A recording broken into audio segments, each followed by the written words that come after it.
sur la rive gauche du fleuve, il y a un village qu'on appelle au Niger, Oussa, voilà, où s'anime un marché. Des Béninois de la commune de Karimama ont l'habitude d'utiliser une pirogue pour aller animer ce marché. Cette pirogue motorisée a une capacité de 50 personnes en principe.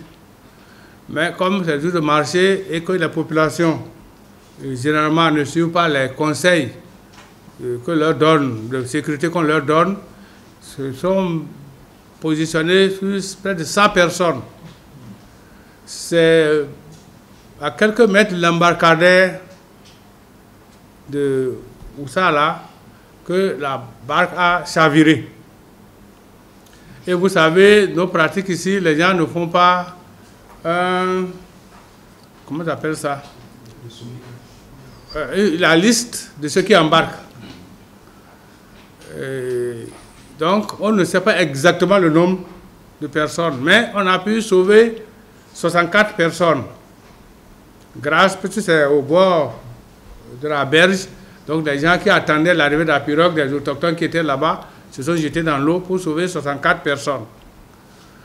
Mais c'était une estimation de dire que c'est 100, peut-être c'est 120, peut-être c'est 80, peut-être c'est 75 personnes, on ne connaît pas exactement. Mais juste là, jusqu'à ce matin, on n'a pu trouver qu'un seul corps. À partir d'ici, le préfet d'EA s'est rendu là-bas. Le directeur départemental de la police y était depuis hier. Les sapeurs-pompiers basés à Kandi, avec la marine qui est béninoise, qui est à Karimama, se sont déjà rendus sur les lieux.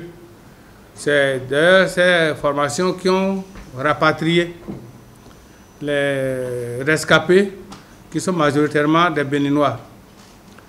Et ce matin, très tôt, on a envoyé une équipe de plongeurs, des sapeurs-pompiers spécialisés qui peuvent aller plonger, chercher éventuellement des corps à l'intérieur des eaux.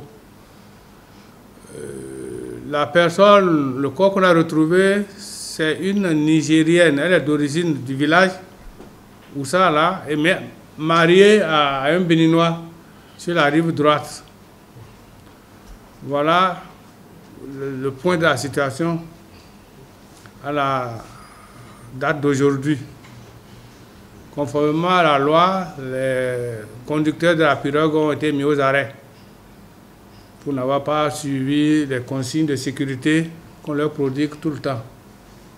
La NPC, l'Agence nationale de protection civile, a déjà convoyé des couvertures, des moustiquaires, un peu de vivres, des biens de première nécessité pour les gens qui sont en catastrophe, le temps d'évaluer les besoins pour agir de façon plus conforme et plus indiquée en faveur des sinistrés.